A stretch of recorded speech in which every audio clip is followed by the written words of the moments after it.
presentation that Mark gave. Mark, you always have a good presence when you come up and talk. And I have to say that your first words out were good morning.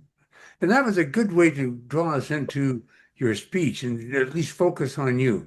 This is something that's important for a speaker to be able to understand. I've got to draw the audience in. So good morning is a good way to do it. Throughout your speech, you had good stories that you told about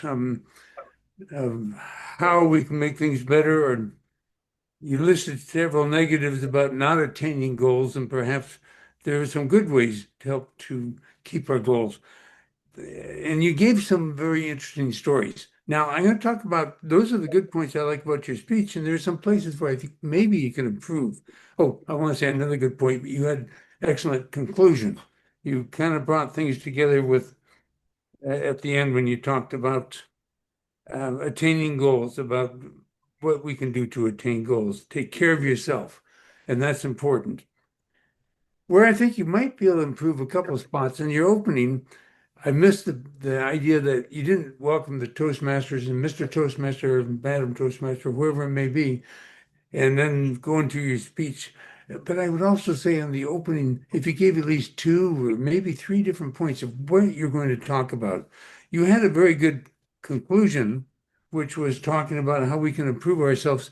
That should be at the beginning of your speech, and maybe mention about how many times do we have trouble attaining goals, and use that as a kickoff to your then the body of your speech when you talk about the unattainable goals that are hard to attain and the mistakes that we sometimes make. And you did a good job on that, but this transition from your opening to your body of your speech was kind of missing. I would like to see that. But again, I like to say the good part. I like the conclusion that you had, which was also a good opening.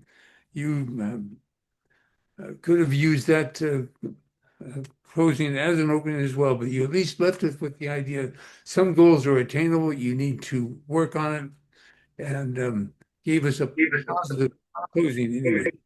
So that was very good. Okay, well, thank you, Mark, for those good words. I would like to hear more of what you have to say at another time. In the meantime, we turn people back to our general evaluator.